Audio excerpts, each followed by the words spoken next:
당신들은 전부 미쳤습니다. 이곳은 다리를 건설하기에 적합한 지역이 아니에요. 모든 것을 집어삼켜버릴 정도로 거센 파도, 극한의 기후, 기반조차 불안정해요. 이런 곳에는 절대로 다리를 건설할 수 없을 거라는 사실은 초등학생조차 쉽게 알 수 있겠죠. 이런 곳에 다리를 건설하는 터무니없는 망상을 정말로 실현하려 한다면 수많은 사상자가 나올 것이 분명하다고요. 여기 한국의 교량 건설 프로젝트를 비웃으며 이건 기존의 상식과 이론을 완전히 파괴하는 미친 짓이라고 주장하는 유럽연합 전문가들이 있습니다. 그런데 한국의 미친 짓을 말리기 위해 한국에 온 독일이 한 토목 전문가는 이내 한국의 현장에 도착하자마자 까무러치게 놀라며 그대로 주저앉고 말았다고 하는데요. 그렇다면 이 외국인이 한국에서 대체 어떤 장면을 목격했던 것일까요? 안녕하세요. 저는 독일 국토부의 책임자 요한 켈러입니다. 제 모든 커리어는 끝없는 위원회 회의, 위험평가로 설명할 수 있을 것입니다. 저는 40년 넘게 대륙을 하나로 묶는 강철과 콘크리트 생명줄과 함께 했습니다. 저는 이 분야의 전문가답게 다리 건설이 얼마나 힘든지 그리고 다리 건설의 한계점이 얼마나 명확한지를 아주 잘 알고 있습니다. 드레스덴 인근의 엘베 다리는 아무도 수리 예산을 들이지 않아 무기한 폐쇄되었습니다. 작년에 개통될 예정이었던 엠스하고 다리도 마찬가지입니다. 예상치 못한 토양 불안정으로 인해 비용이 급격히 증가하면서 결국 다리 건설이 물 건너가고 말았거든요. 즉, 교량 건설이라는 것은 그저 인간이 건설하고 싶다고 해서 어디에나 반드시 건설할 수 있는 것이 아니라는 것입니다. 또한 홍수가 잦은 곳이나 기반 자체가 튼튼하지 않거나 혹은 잦은 폭풍 등의 극한의 환경 조건을 가진 곳들도 피해야 하니 저는 다리 건설이 완료된 곳보다 도저히 다리를 건설할 수 있을 만한 조건이 충족되지 않아서 다리 건설이 좌절된 곳들을 훨씬 더 자주 봐왔어요. 독일의 엄청난 경제적 이권이 달려있는 북해 연안과 섬들을 연결하는 프로젝트는 더욱 치명적이었죠. 독일 북해 연안의 프리지아 제도 섬들과 본토를 잇는 교량은 기술과 비용 문제로 수십 년째 검토만 되고 있고 계속해서 실현하지 못하고 있는 상황이거든요. 강력한 조류와 갯벌 지형의 침하 문제, 겨울 폭풍과 해빙 등의 극한의 기후는 도저히 독일이 가진 기술력으로는 극복을 할 수가 없는 문제이기 때문입니다. 독일은 세계 최강의 교량 건설 기술을 가지고 있다고 평가받는 국가지만 엄청난 경제적 효과가 달려있는 이러한 교량 프로젝트에 발조차 떼지 못하는 게 현실인 것이죠. 그러다 저는 베를린의 회의실에서 인프라 관련 중요 회의를 진행하게 되었는데 저는 이 회의에서 난데없이 한국으로 가라는 명령을 받게 됩니다. 국토부 장관이 제게 직접 명령하더군요. 요한, 당신 한국에 한번 갔다 옵시다. 내일 당장 말이에요. 저는 제가 잘못 들었다고 생각했습니다. 한국? 한국이 유럽의 인프라 비상사태와 무슨 관련이 있을까요? 하지만 장관은 목소리를 높이며 말을 이어갔습니다. 한국의 서남쪽 해안에서 프로젝트가 진행 중입니다. 한국이 자체 기술력으로 만든 교량이죠.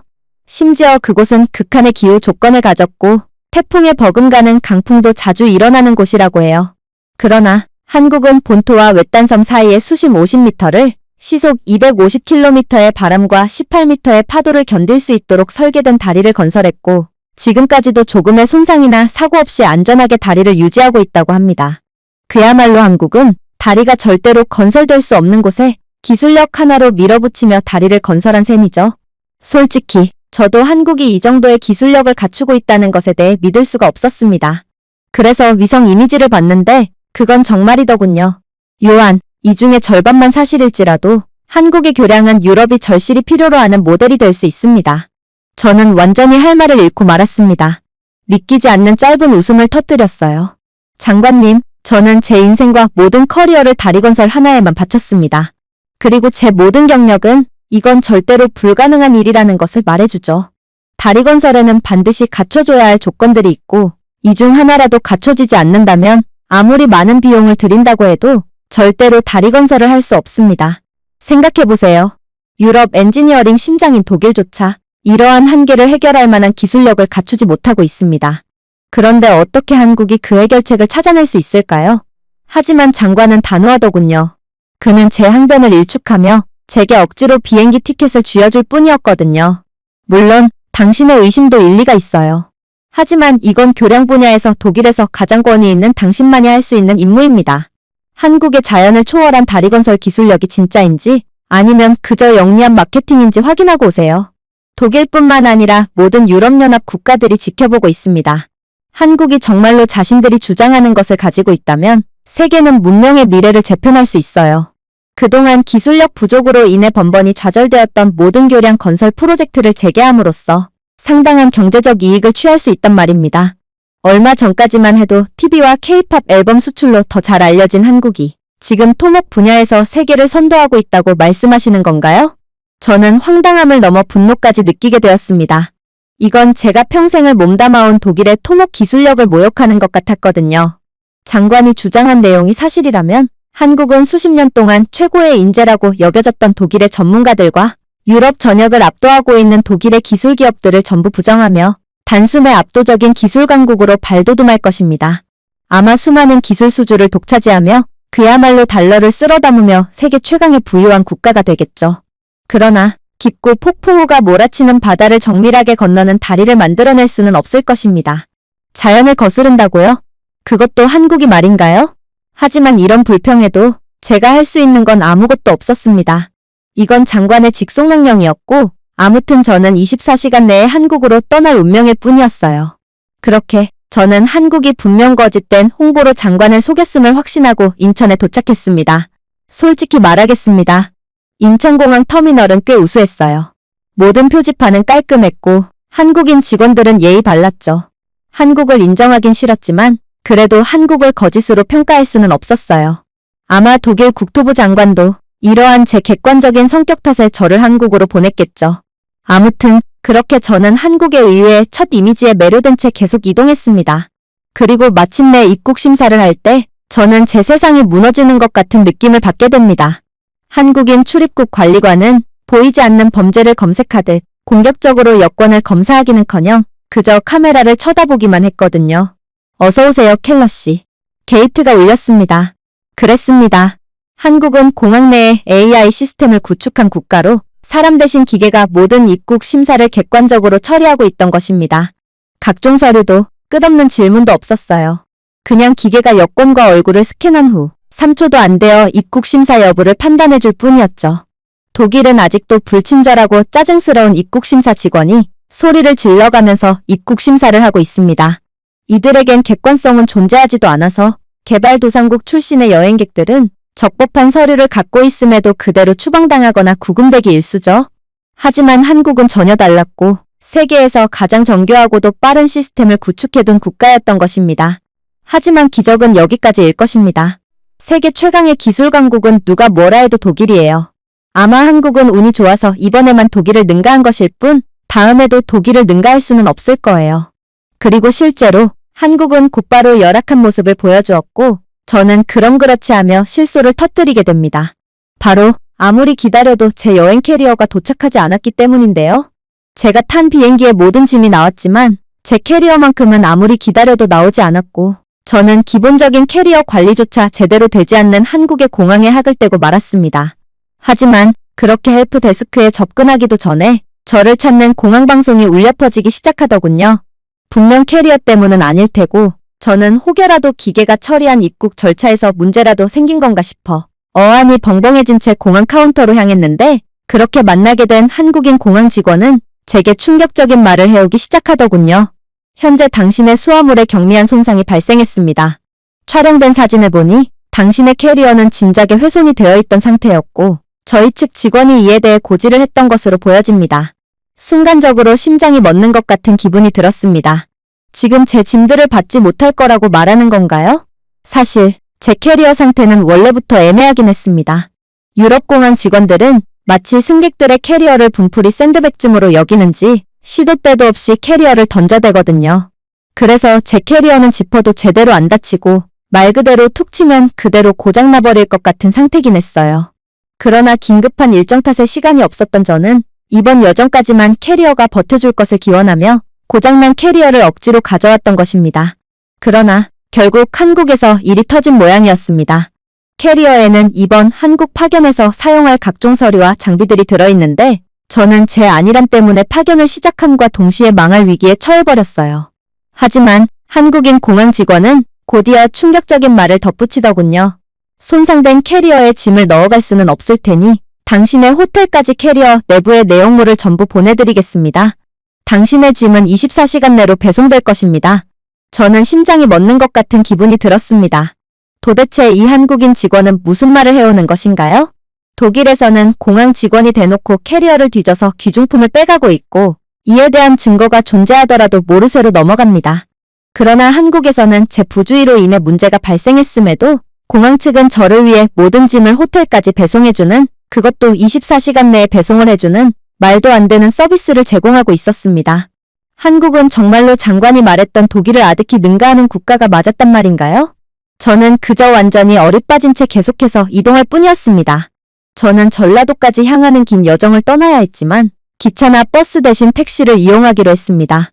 한국 공항에서 여러 충격적인 경험을 한 저였기에 이번에는 한국을 있는 그대로 완전히 느끼고 싶다는 생각이 들었거든요. 어쩌면 한국은 외국인들이 있는 곳에만 보여주기식으로 수준 높은 모습들을 갖추어 놓은 국가일 수도 있기 때문입니다.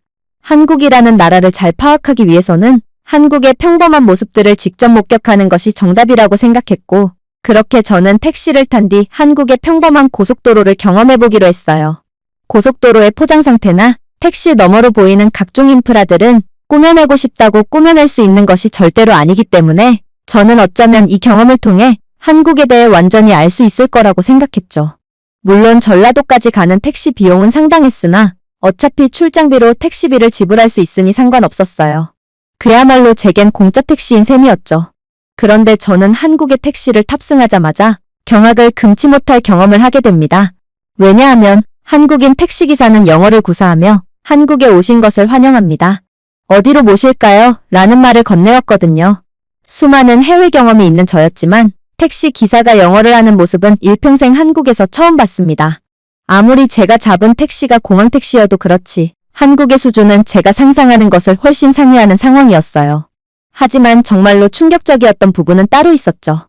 제가 전라도에 있는 호텔 주소를 알려주자 그는 고개를 끄덕이며 말하더군요. 내비게이션에 목적지를 입력하겠지만 화면에서 다시 한번 확인해주세요. 대시보드에는 경로, 예상시간, 심지어 통행료까지 표시되어 있었습니다. 이 시스템은 GPS 방향뿐만 아니라 혼잡 예측, 사고 업데이트, 추천 우회 경로 등의 실시간 교통 데이터와 통합되어 있기까지 했기에 저는 그저 까무러칠 수밖에 없던 것입니다. 도대체 이건 무슨 저 세상에서 온 기술력이란 말인가요? 한국의 운전자들은 전국의 도로교통 상황을 실시간으로 전부 꿰뚫고 있고 AI가 추천해주는 경로대로 늘 가장 빠르고 원활한 경로만을 지날 수 있다는 것인가요? 아무리 유럽 최강의 기술 강국인 독일이지만 독일에서조차 이러한 미친 수준의 기술력은 꿈도 못 꾸고 있기에 도로에서 사고라도 일어난다면 이러한 사고 상황을 알 리가 없던 모든 운전자들이 경로대로 해당 고속도로에 쇄도를 함에 따라 끔찍한 지옥 상황이 벌어지고 맙니다. 그러나 한국은 정말로 독일을 능가하는 세계 최강의 기술 강국인지 이러한 상황을 기술력 하나로 애초에 극복한 상황이었어요. 실제로 고속도로에서 대형 교차로에 가까워지자 택시 운전기사는 전방에 경미한 사고가 발생할 수 있다는 경고를 받았어요. 국가교통관제센터와 직접 연결된 차량의 내비게이션이 즉시 경로를 다시 계산하여 단 몇 초의 지연 시간으로 대체 경로로 안내하더군요. 경적도 울리지 않았고 혼란도 없었으며 그냥 한국인들은 너무나도 당연하다는 듯 최첨단의 기술력의 수혜를 받고 있었어요. 그렇게 저는 한국에서 마지막 순간까지 계속해서 놀라움을 느끼며 전라도에 도착하게 됩니다. 전라도에 도착했을 때 제 감정은 거의 공포심으로 변해 있었어요. 어쩌면 한국은 독일의 기술력 따위는 진작에 넘은 상황이고 정말로 전 세계의 문명을 뒤흔들 무지막지한 교량 건설 기술력을 개발한 상태일 수도 있을 것입니다. 저는 가까스로 마음을 달래며 공포심을 진정시킬 뿐이었습니다. 물론 한국의 기술력은 놀랍긴 했지만 그래도 저는 아직 다리를 직접 본 것은 아니었어요. 그리고 다리를 확인하기 전까지는 계속해서 침착을 유지할 필요가 있었죠. 그렇게 다음날 아침이 밝아오자마자 저는 국토부 장관이 말했던 것처럼 진도 해협의 이른바 기적의 다리를 보기 위해 이동했습니다. 그리고 저는 진도 해협에 다가서자마자 연이어 충격을 느낄 뿐이었죠. 이곳의 자연 조건을 단순히 도전적이라고 부르는 것은 이 단어에 대한 모욕이었어요. 엄청난 바람과 파도가 일고 있었고 회색 하늘 아래 물이 끓어오르며 재킷을 찢고 눈에 스프레이를 쏘았습니다. 지금은 그나마 이곳에 비교적 온화한 날이라고 했는데 그럼에도 진도 해협의 파도는 독일의 북해에서의 최악의 날을 떠올리게 할 정도로 격렬하게 들쭉날쭉한 해안에 부딪혔습니다. 저는 확실히 느꼈습니다. 이곳은 다리를 건설하기에 매우 부적합합니다. 북해는 이것보다 더 나은 조건임에도 다리를 건설할 수 없었는데 어떻게 이런 곳에 다리를 건설한다는 말인가요? 심지어 진도의 협의 한계는 그저 극한의 바람과 파도에만 있지는 않았어요. 진도의 해저는 다리 건설의 최악이라고 여겨지는 불안정하고 부드러운 퇴적물과 부서진 화산암 기반이었거든요. 또 수심은 주요 지점에서 50m를 넘었는데 이는 전통적인 말뚝박기나 케이슨 공법이 안전하거나 경제적으로 배치되기에는 너무 깊었습니다. 해협은 태풍 골목의 길목에 바로 자리 잡고 있었으며 최대 18m 높이의 파도를 던질 수 있는 폭풍과 이쑤시개처럼 크레인을 부러뜨릴 수 있는 바람의 힘을 모두 흡수했습니다. 그리고 그 아래에는 언제든 지구를 흔들 준비가 된 지진 단층이 이 지역을 강타했어요. 분명 이곳에 다리가 건설되어 있기는 하지만 금방 무너지고 말 거예요. 이곳은 말 그대로 절대로 다리를 건설할 수 없는 곳이었거든요. 한국은 도대체 왜 위험을 감수하면서까지 이곳에 다리를 건설한 걸까요? 독일처럼 이런 곳에 다리를 건설한다면 막대한 경제적 이익이라도 얻기 때문일까요? 저는 다시금 연구센터로 돌아와 한성민 수석 엔지니어에게 거의 따지듯 질문 공세를 쏟아냈습니다. 그러자 그는 전혀 예상치도 못한 답변을 해오기 시작하더군요. 글쎄요. 우리는 단순한 경제적 이익을 위해 이 다리를 건설한 것이 아닙니다. 라고 그는 조용히 말했습니다. 우리는 편의와 생존을 위해 다리를 건설합니다. 그는 이 섬들은 약 3만 명의 주민, 어가세대, 노인 마을 주민, 학교에 다니는 어린이들이 한 번에 몇 주씩 고립되었던 곳이라고 설명했습니다.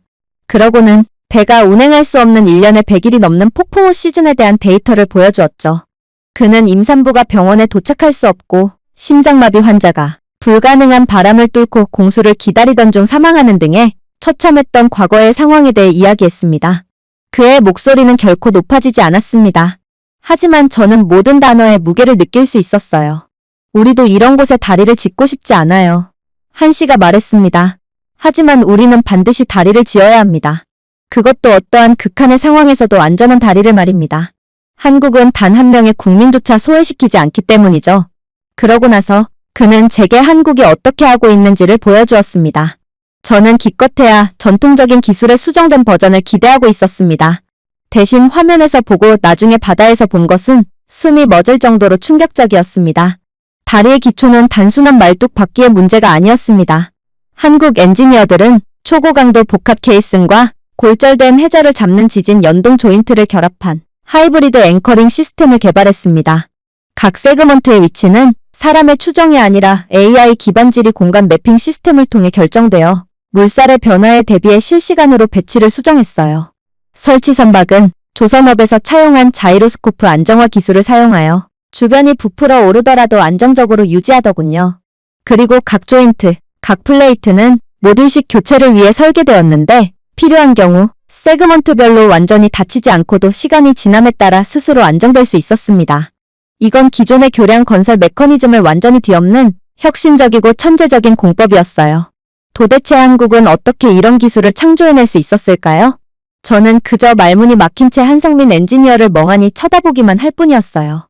그러자 그는 별로 놀랄 것도 없다는 듯 무심하게 말을 시작하더군요. 당연하죠.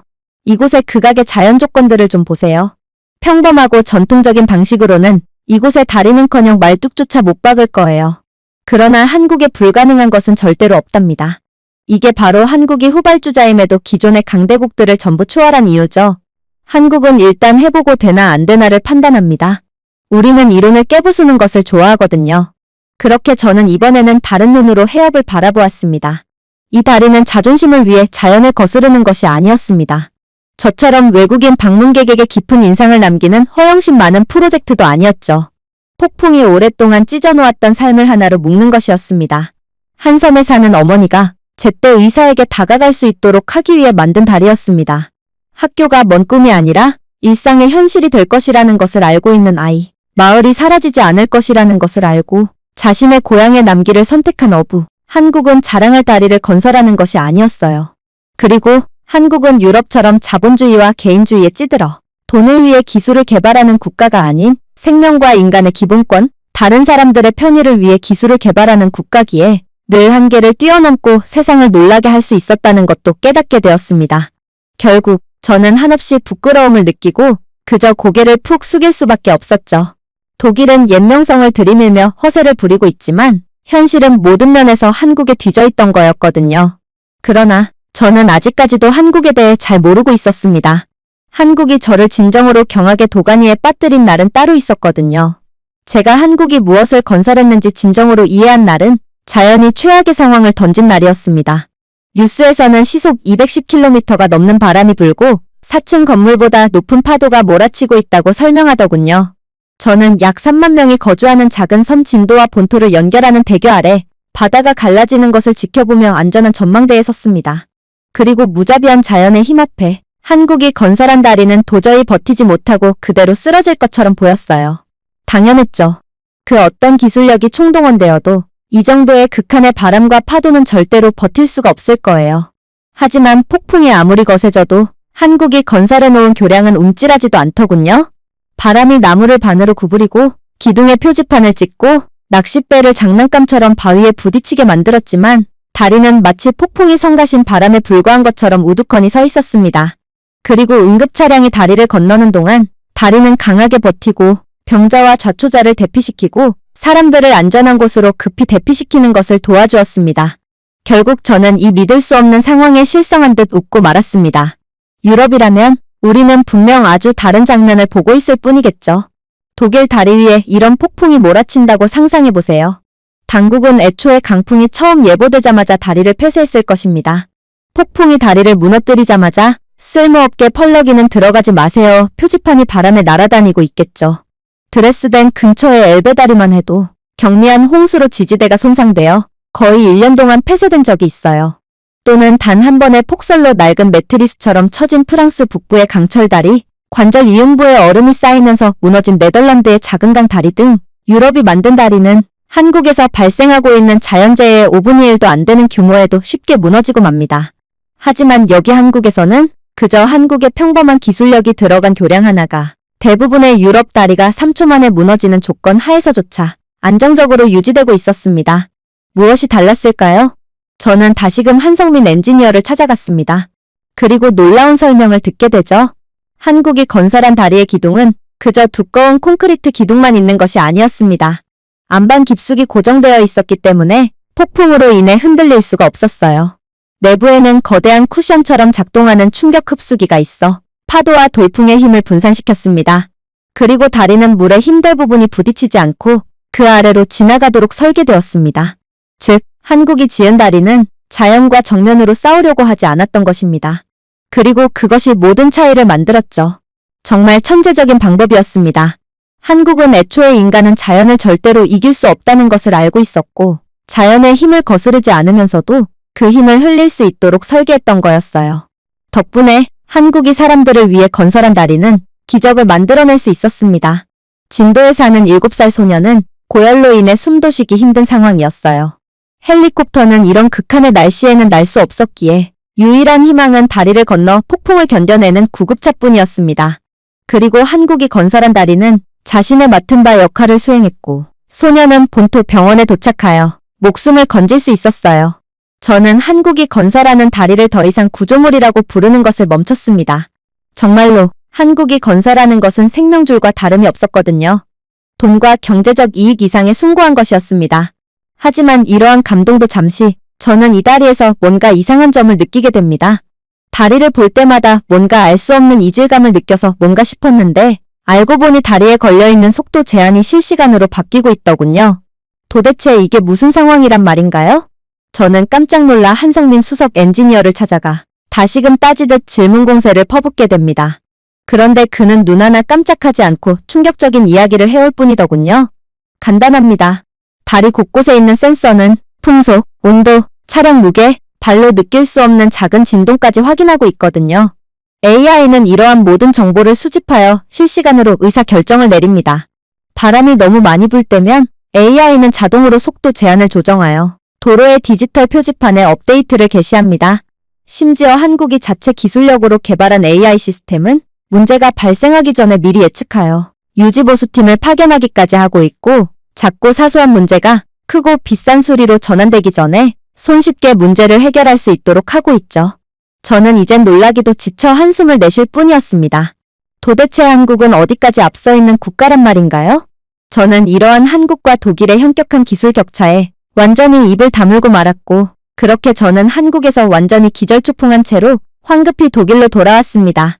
한국은 정말로 이 세상을 구원해낼 수 있을 만한 미친 기술을 개발한 상태였고, 저는 하루빨리 이 소식을 알릴 의무가 있었거든요. 저는 숨 돌릴 틈도 없이 긴급회의를 소집했습니다.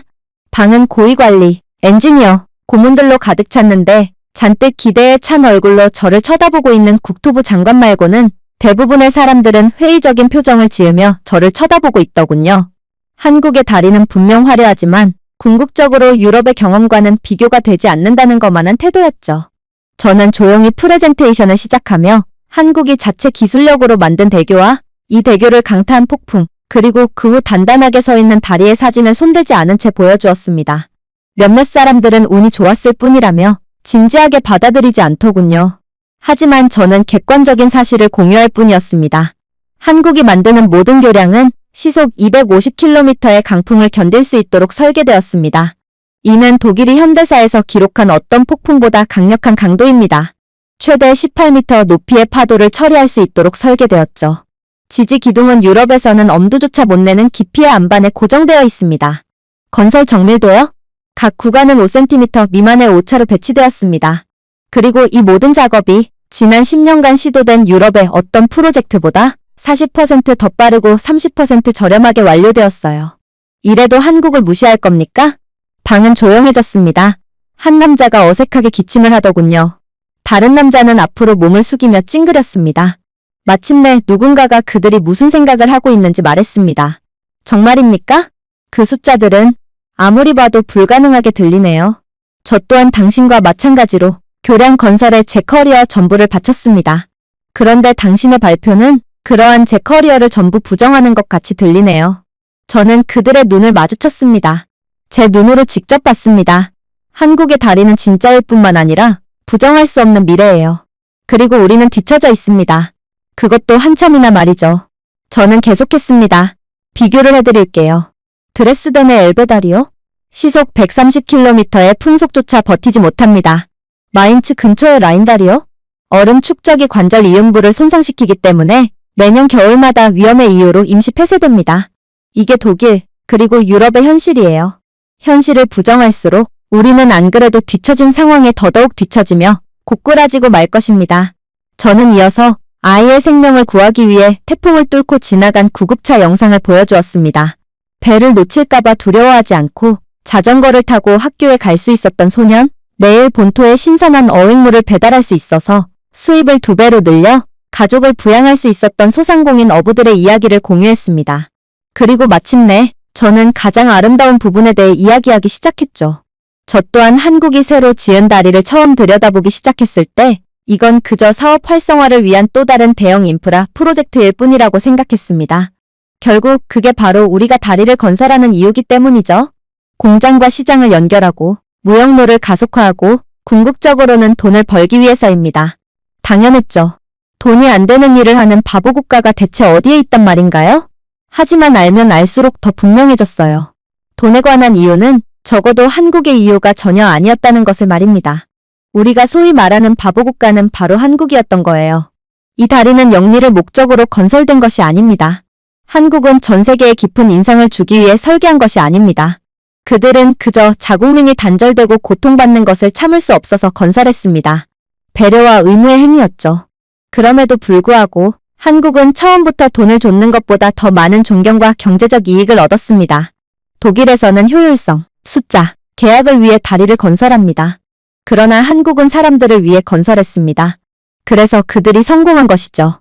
정말로 한국은 올바른 이유로 옳은 일을 함으로써 예상보다 훨씬 더 많은 것을 얻게 되었습니다. 지금 이곳 브리핑룸에서만 해도 그렇죠.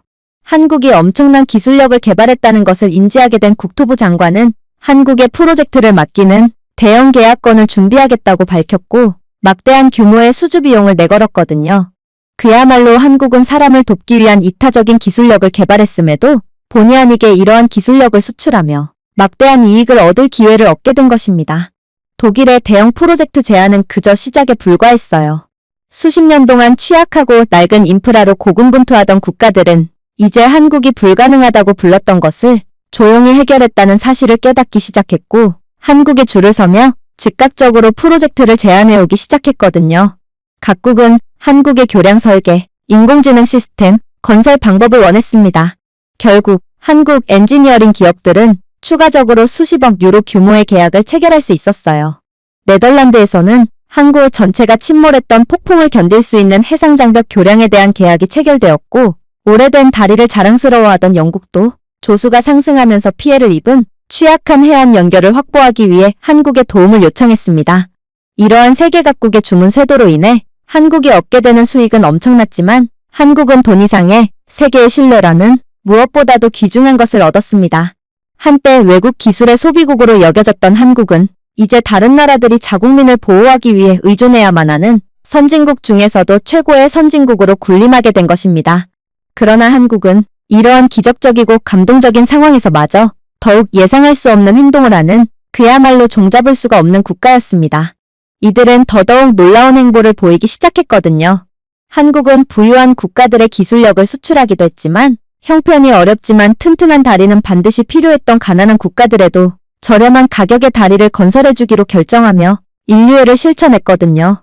지속적인 거친 바다로 인해 아이들이 몇 주 동안 학교를 결석하기도 했던 태평양의 작은 섬나라가 한국의 손을 내밀었습니다. 폭풍으로 무역이 끊긴 후 시장이 텅 비어있던 동남아시아의 한 홍수 취약 지역에서도 한국의 전문성을 요청했습니다. 그리고 한국은 화려한 마케팅 캠페인이 아닌 조용한 헌신으로 답할 뿐이었죠. 한국은 현지 상황을 연구하고 자연과 함께 작용하는 다리를 설계하기 위해 팀을 파견했습니다. 한 한국 엔지니어는 인터뷰에서 이렇게 말했습니다. 우리의 목표는 기념물을 짓는 것이 아닙니다. 생명줄을 세우는 것이 목표입니다. 한국은 다리 건설을 통해 부자가 되거나 유명해지기 위해 출발한 것이 아닙니다. 그들은 그들의 국민들 중 누구도 뒤처지지 않도록 하기 위해 출발했죠.